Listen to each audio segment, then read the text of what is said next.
Thanks very much, Jolene and Mikala.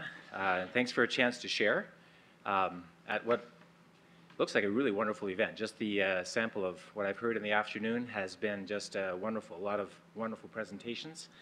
The presentation is called Keeping Children Safe and Protected, Experiences and Lessons from Save the Children and Our Partners, a bit more focused perhaps on two countries where we have work, Burkina Faso and Bangladesh. I think you've heard lots of stats. You've been reminded of a lot of the sadness, a lot of the tragic sadness that's out there that hurt children, that keep children very, very vulnerable. A few of them are up here from Burkina Faso, from Bangladesh. You have a big number of 500,000 children in Burkina Faso who are involved in dangerous or hazardous work, and that's part of a much larger number, over 100 million children around the world who are involved in very hazardous, very dangerous work.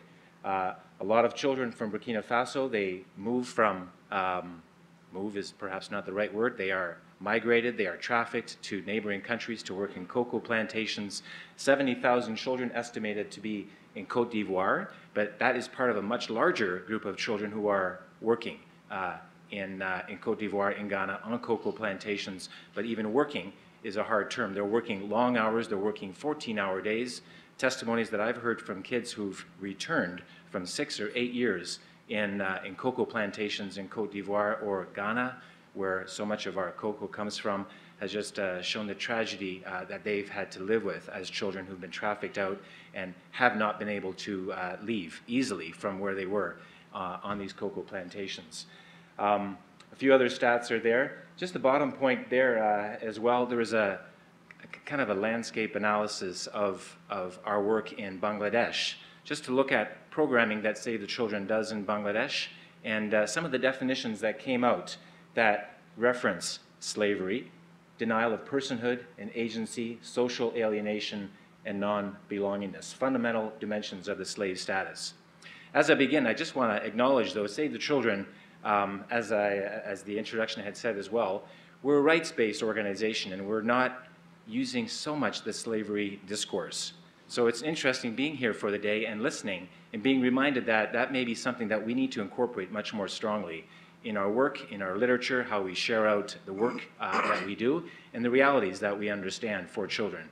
Our organization is based on rights and the responsibilities, particularly of governments around the world. It's really key. We actually focus on areas where there is high vulnerability. We just finished a campaign on education where we wanted to work in areas where there was war, where there was conflict, or where there is a lot of drug trafficking. We want to work in those areas. We want children in those areas to be in school. We want to focus on those areas perhaps where others are not working. So in the past 5-6 years, we've helped to get 6 million kids back in school in places like Colombia or in South Sudan, in Afghanistan. There's 7 points I just want to touch on in this presentation. I just want to start with legislation and then implementation. A key bit of legislation for us, and again, it's that rights discourse that's really important for Save the Children, is the Convention on the Rights of the Child.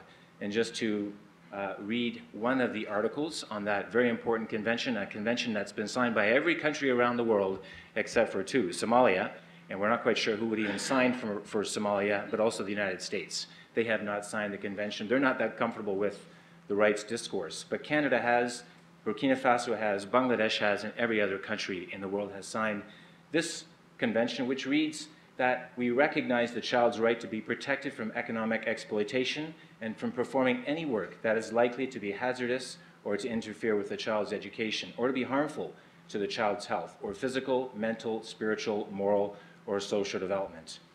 Article 36 of the same convention, an even broader, albeit less specific safeguard requiring states, parties to protect the child against all other forms of exploitation prejudicial to any aspects of the child's welfare. Now that's an important convention for us because we work so much with government and remind them of legislation that they've already signed. But we want to help them in the implementation of that legislation at national level, but also at subnational levels. We've, just in Burkina Faso as one example, we've helped to translate legislation in local languages, in Fulfulde, in Diola, in Moray, so that people have access to legislation that their government has signed. A few other laws that are important: Convention number 182 of the International Labour Organization, a commitment to end the worst forms of child labor. Dangerous work, hazardous work. We don't want kids in work settings where they have contact with chemicals or pesticides, having to work long hours. We want children out of those kinds of worst forms of hazardous, dangerous work. The International Covenant on Economic, Social, and Cultural Rights, recognizing that children should be protected from economic and social exploitation. Their employment in work harmful to their morals or health, or dangerous to life, or likely to hamper their normal development should be punishable by law. Again, countries around the world have signed these laws. Another one that was passed actually this year was a law that recognizes domestic work as work. And at face value, you think, well, okay, that's interesting, but it's a very important legislation because there are so many children who are engaged in domestic work around the world, girls, and they don't have legislation or protection for what is really work. It is work in a real sense. And with that legislation has come parts that have required countries to ensure that children, when they move from one country to another, that there are contracts that set out their terms and conditions of work, that they have a minimum wage, that they are able to take leave, that they're able to return to their families for vacation. Now, that's really important legislation that is new this year, that has been the product of lobbying efforts by a lot of agencies. Quality education, I think we can all say how important that is. It's important for children to prevent perhaps that exodus where children leave to go to very unsafe and vulnerable situations. It's important when children return as well that they be reintegrated and brought back into a place where they can go to school, where they can access quality education. I just saw this this year in Burkina Faso, a really neat approach to education that was very participatory, very child-focused, was to work in a setting acknowledging that a lot of kids in this particular area in Burkina Faso are not able to sit comfortably in a classroom. What this particular school did was to say, let's divide up the classes into 6 or 8 parts, and each of those parts can be led by 1 or 2 children, so that we start off the day all together with lesson plans, but we have 1 or 2 children that actually sit aside in certain work groups, subgroups, and actually carry forward with the teachings of that class. So these children are empowered to help lead some of the class sessions.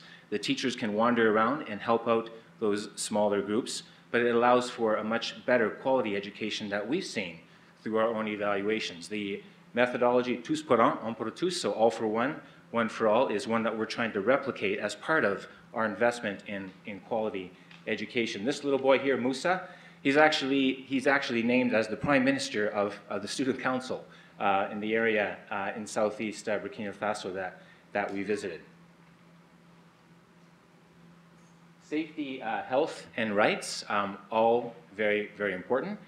Just making sure when children are working, and we do acknowledge as Save the Children that there are settings where children do work and where they can work and it will not interfere with their education. It may actually help them grow, pick up new skills, and be more productive adults. But when they are working, we want to make sure that they have safety, that they have gloves, boots, appropriate clothing if they're working in rice fields with their family. An interesting center that works in Ouagadougou in Burkina Faso in terms of teaching domestic working girls, teaching while they work. Now this is a center that has an interesting approach. They want to say, well, yes, there are many girls who are working in domestic service. They are working in Ouagadougou, but we want to help those girls and work with the employers of those girls and say, let's take 2 or 3 hours a day out where they can leave those homes and actually learn reading, writing, new skills that will help them to pick up new and additional skills. So it's a way of acknowledging that there are work realities, but also how can we help those children pick up skills that will help them to be more productive, more fulfilled adults. And part of that program is also around SMS messaging. And we target, or this particular center targets local chiefs, subscribers to SMS, government officials with messages that say something like this: employers, domestic workers are your family helpers. they have the same rights as your children. Avoid submitting them to bad or poor wages, abuse, heavy workloads, or sexual violence. The center acknowledges that when there is someone backing up the girls, employers pay better and respect the rights of the girls. Community codes of conduct, this has also been developed, and a lot of the neat things have happened in communities themselves.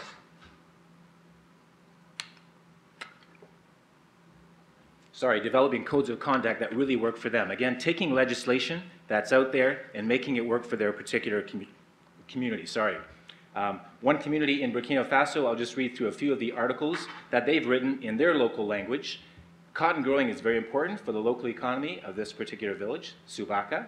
However, we know that cotton production can also lead to exploitation of children, and also cases where children move away from their homes to farms, where there could be even more consequences to children.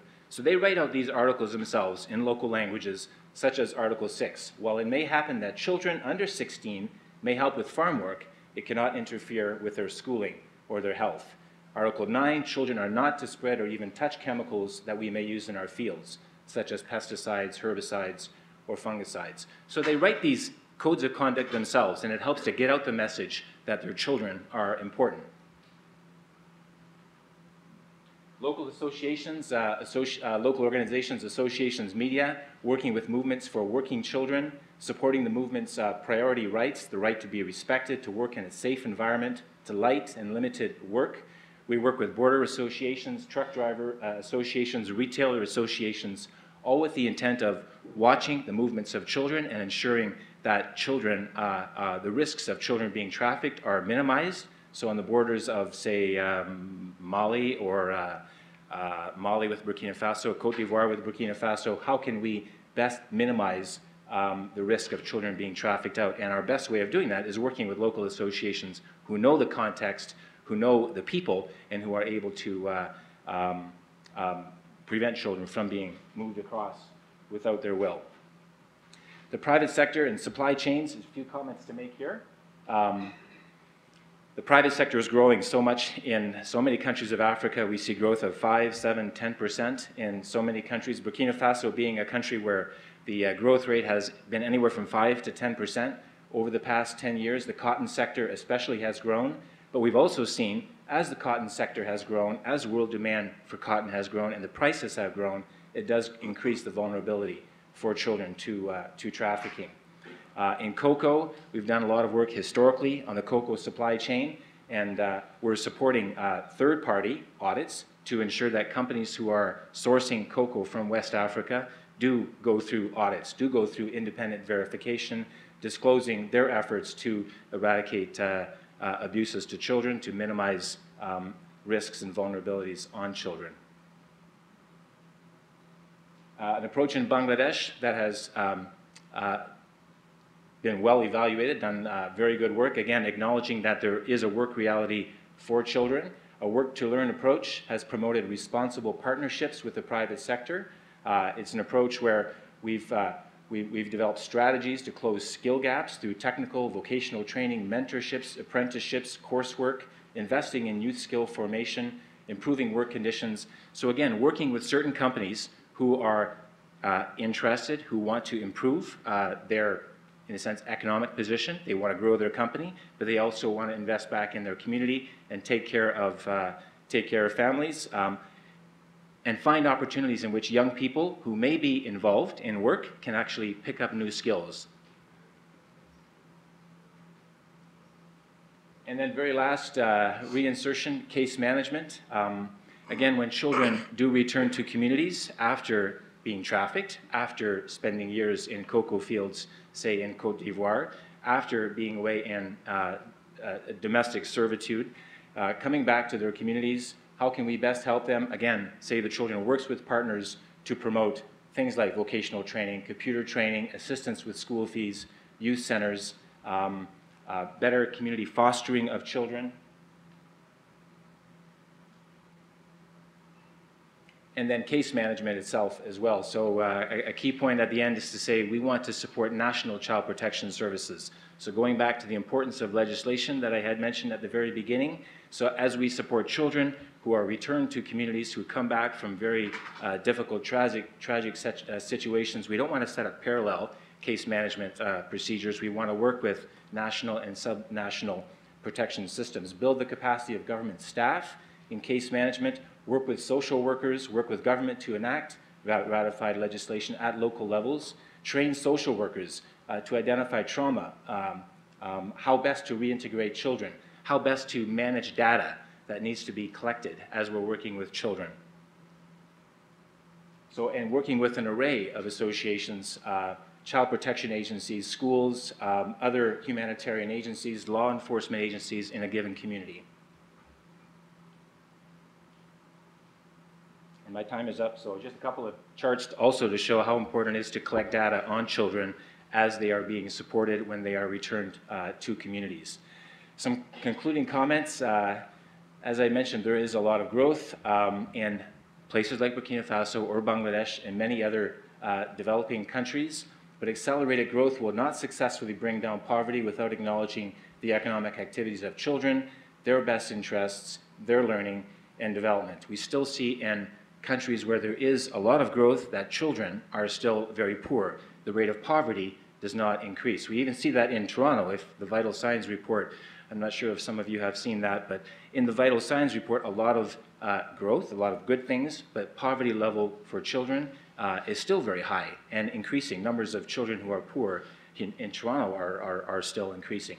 We see it still in Burkina Faso. We see it still in Bangladesh and many other countries where we operate. The Convention on Child Rights, in all actions concerning children, whether undertaken by public or private social welfare institutions, courts of law, administrative authorities, or legislative bodies, the best interests of the child shall be a primary consideration. And a last comment, a very last concluding comment, 2010 workshop when we were discussing a lot of the issues around trafficking and abuse with children themselves and how best to respond. One of their comments, the very last sentence, as children summarized in workshops in Ouagadougou and Banfora, without direct involvement and participation of youth, there is no impact. Thank you.